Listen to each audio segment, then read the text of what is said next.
What's going on, everyone? Welcome to the Progressive Action TV show. I am your host, Kumel Thompson. You see the title of today's show, My Brother's Keeper, how they stay on code. I'm going to show you guys how Neil Zuckerman, MTA board member, and MTA chairman Jan Oliba was on code yesterday and how they ignored the serious concerns that bus operator and TA Surface recording secretary Alexander Kemp presented in myself. They do not care about workers or riders' concerns. And it was on full display yesterday for everyone to see. Now, I've been preaching for people to start paying attention to these MTA board meetings. It has workers' concerns. It has riders' concerns. You want to talk about fares. You want to talk about congestion pricing. You want to talk about accessibility. You want to talk about service. You want to talk about contracts. You want to talk about work rules. There is a plethora of issues, of subjects that the MTA board discuss. And quite frankly, the meetings do not be packed, right? You have millions of riders that ride the system every day. You have at least 70,000 workers. And at best, on a good day, you probably have 35 speakers at the MTA board meeting. That's not enough. And as a transit community, and when I say transit community, I mean workers and riders, we must be more involved. So yesterday at the MTA board meeting, Alexander Kemp and myself brought forth some real valid concerns. Matter of fact, let me get into that video so you guys can see the concerns, hear the concerns, and then I'm going to show you guys how Neil Zuckerman was on code with Jan Oliba and how he do not care about workers and riders' concerns. Check it out. So, Jano, a couple of months ago, you came to a black community in a black church and told a whole bunch of white lies. You said that the NWBE of the MTA is doing a whole bunch of phenomenal things for the black women outside the job, but you failed to tell those same people what this company do to the black women on the job. No light duty work. You want them to work until they 9 months pregnant. You even had women lose their baby on this job, and you ain't say not one word about that. You have 4,326 black women in the affected titles and only 174 white women. Now, all women are created equal, but black women are highly affected by the policies of this company. Also, we had a rally in front of your home. Now, a lot of people ask, why you had a rally in front of his home? Because nobody in this room care until that problem is at their doorstep. And that's when you started to care. Because we had a peaceful rally, no harassment, no vandalism. But guess what you did that you think that I don't know? You used the MTA police to go to the precinct the next day to protect yourself. Why you don't take that same action to protect workers? Thought I didn't know about that, right? And Kenny and Edward, I'm very surprised at you guys. You guys went to the precinct and told my HIPAA violation to those police officers. I never exposed my medical diagnosis to the public. Never. And Jano, we share the same precinct. That's my community. I do great things in my community. To send police officers that has nothing to do with MTA property, your home is not MTA property, to use them for your own personal benefit, to go expose my HIPAA rights to the precinct, that's a violation. And you know that. I normally do a casket in front of 2 Broadway. That casket will be in front of your home. We're going to bring all these safety issues back to your home. Please conclude your remarks. My name is Alexander Kemp. I am a elected officer for the union in the Brooklyn division, TA Surface. I hope everybody is well and happy summer.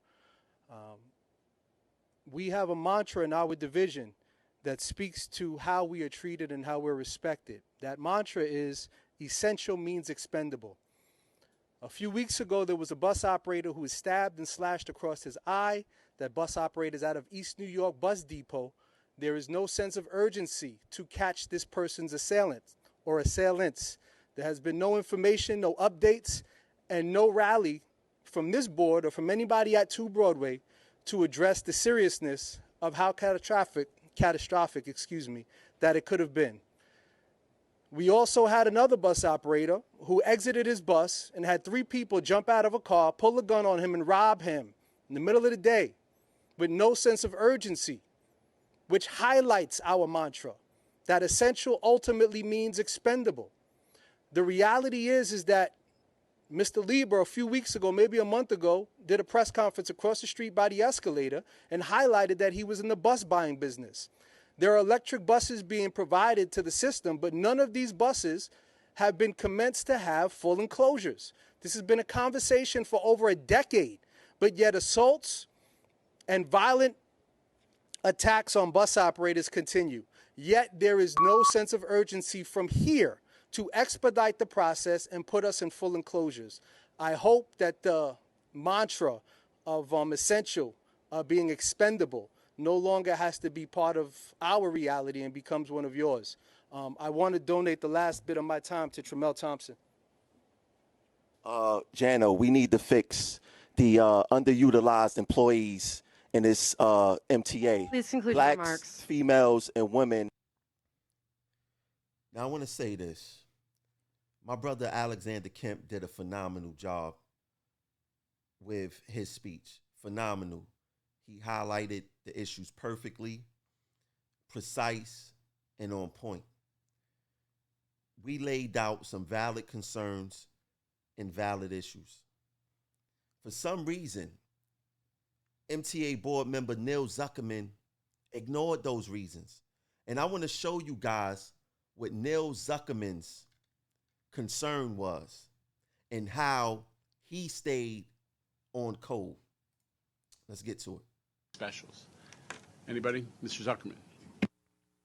If you don't mind, this may make you blush a drop, but look, I think the hallmark of your tenure so far has been transparency and community input. I'd say that's a fair statement after the last period of time. And I am struck and frankly upset by the fact that we heard earlier that members of the public are coming to your home. I'm serious. We are public servants, everyone around this table, but one's private life stays private.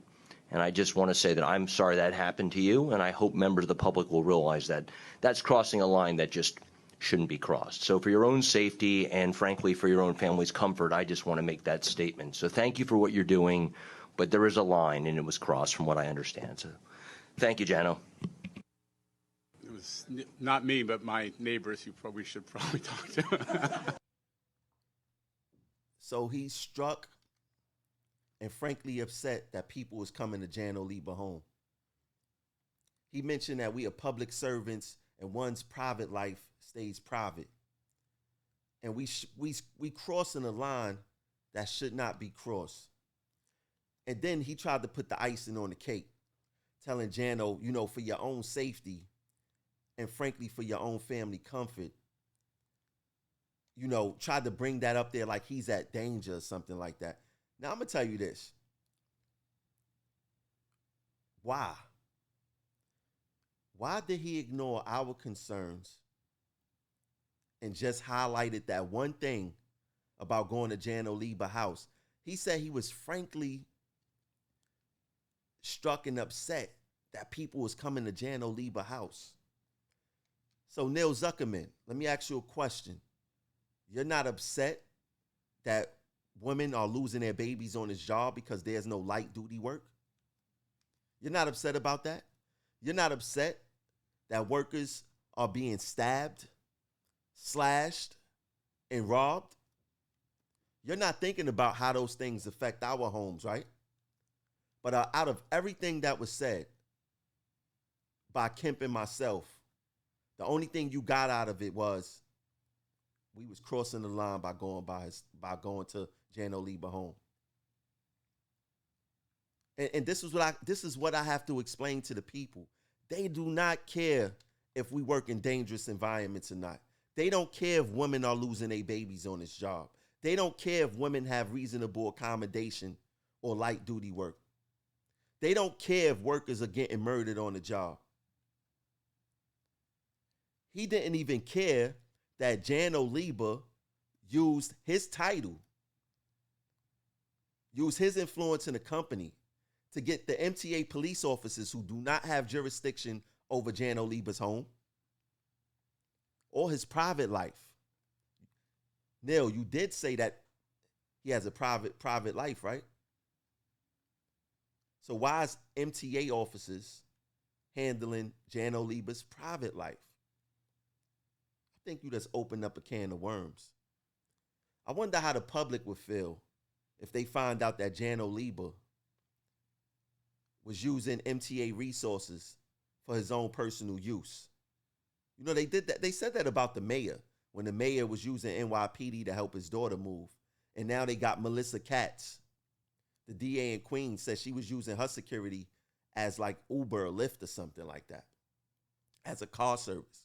So imagine what the public would feel, how the public would feel if this information get out there. I mean, it's despicable how you guys do not care. I mean, if you do not care about worker safety, rider safety, or the real issues that we are experiencing every day, then just step down. I mean, Kemp brought up the bus operator who got stabbed and catching his assailants. You didn't say anything about that. Nothing about how this company treat us as if we are expendable.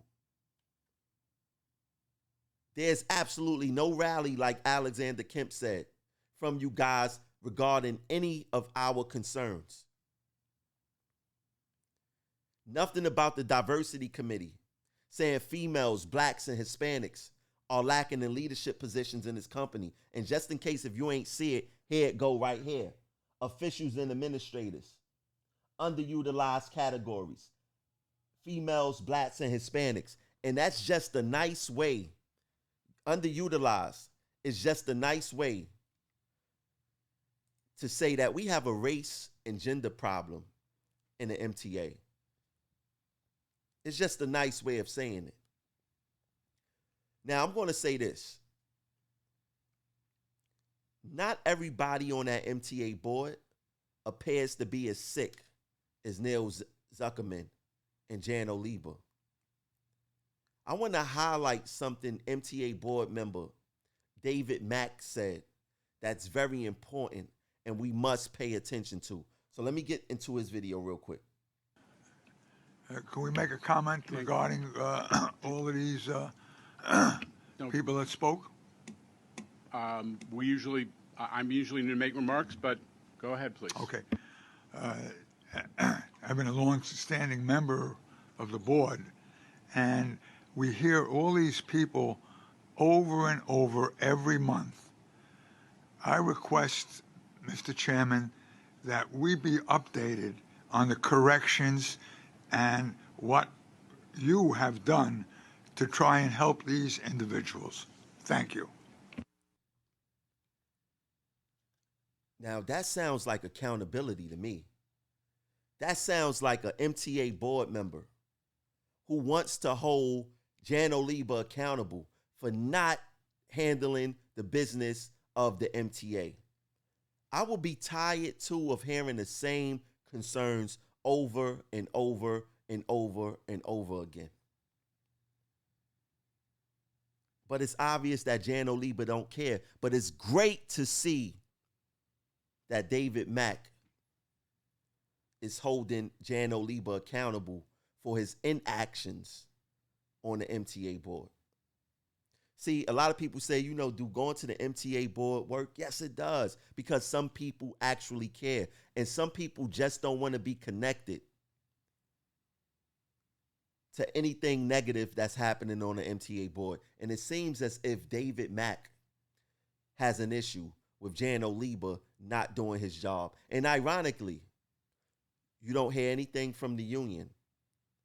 David Mack has said more than our union reps publicly regarding Jan Oliba and his lack of action on worker issues and riders issues. But let me tell you something, Neil Zuckerman.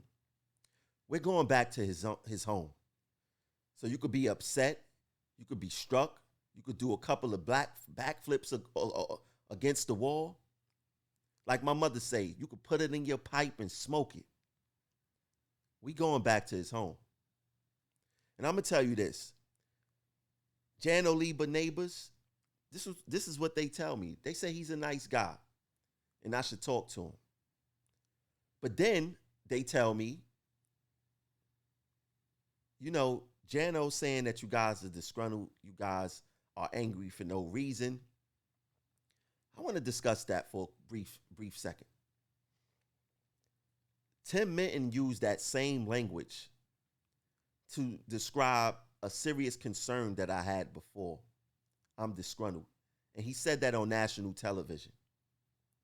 Jan Oliba is now going to his neighbors, because he think I don't have no contact with a few of them, and saying that we are disgruntled workers. Jano, what do you really mean? Because it's quite ironic that white men in the MTA are only calling black people with serious concerns disgruntled. Why don't you be a man and abandon the dog whistle and really say what you mean? Also, Jano, I understand your neighbors don't want the disturbance on their block.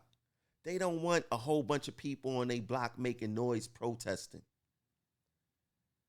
But Neil Zuckerman is going to make that happen times two, since he wants to ignore our concerns and just focus on yours, as if when we get assaulted at work, when women are losing their babies at the job, it don't affect their personal life and their private life. When we being denied workers' comp off of legit injuries and assaults that's happening on at the workplace, that is not affecting our private life. What's good for the goose is good for the gander. And ironically, we was peaceful at Jan Oliba home. No vandalism. Nobody got cursed out. No harassment. No anything. And Jan Oliba felt so threatened to use his influence, to use his position, to send 2 detectives who don't have jurisdiction over his home to the NYPD because he felt that he can, was dead wrong. And not to mention that the business that they told the NYPD, which will cost them down the line. But we going back to your block again. And like I said in the video, the casket I normally do at 2 Broadway. But that location is going to change. And you already know where we coming. Now let me tell you this, Jano. We can make all this go away if you actually listen to the workers. And you guys love to play this game.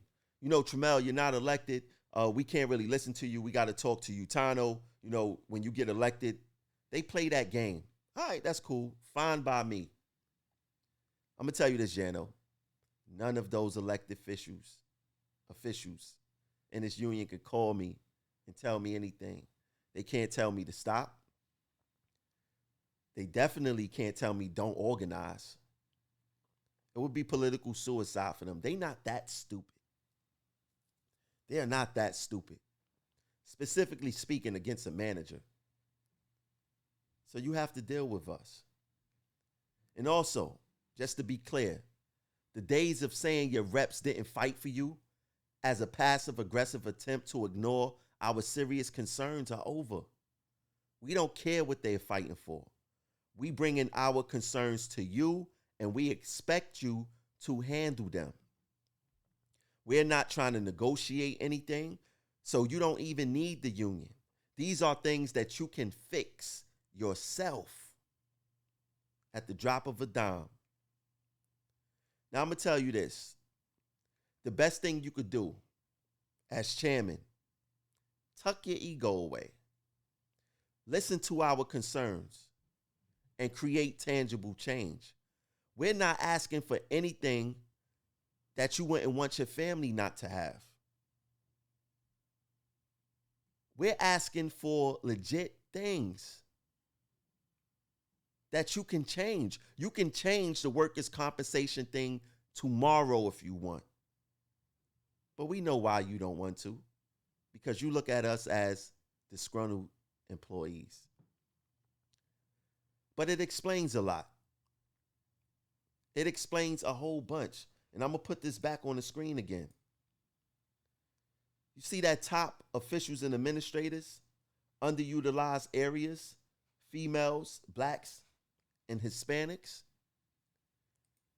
See, a lot of people accuse me of playing the race card. I don't play the race card. I look at the data. And y'all data tells the story about the demographics. It explains a lot from agency to agency to agency.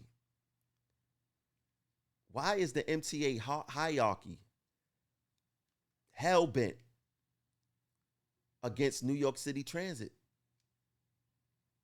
Why are they hell-bent against New York City Transit?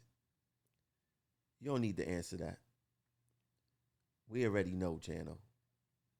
And I'm going to put this back on the screen again. I'm going to put that back on the screen again. We see why you guys are hell-bent. The answer is right in front of your face. The bottom line is this. These rallies are not going to stop until you listen to us. We are going to be peaceful. We're going to play by the rules. But our presence and voices will be felt and heard. You can sit down with Local 100 all you want. You can sit down with the reps. It's not going to stop or help or extinguish anything that's happening over here with progressive action. We have no faith in them. So you could go say, we sat down with Utano, we worked out some things. Nah, we're not falling for that one this time. Because one thing we know about that code, y'all know no boundaries. So it don't matter if Utano is union and your management. You guys know what y'all connection is. And y'all go play on that code. Utano is going to act like he care. And you're going to act like you care just to screw us over. We see the stark differences between Long Island Railroad and Metro North and New York City Transit. We see where the big stick management lie at. We see where the egregiousness and work rules lie at. We see how the schedules are not favored towards New York City Transit and who's the real workhorses or who y'all try to race us like workhorses at this job. It no longer can be hidden. Your diversity committee exposed a lot and confirmed a lot of what I've been thinking or what I already knew. So, Jano, check this out. We want change, and we want it now. We're not asking you to do us no favors. We just asking you to give us the same respect that you give the people in your home.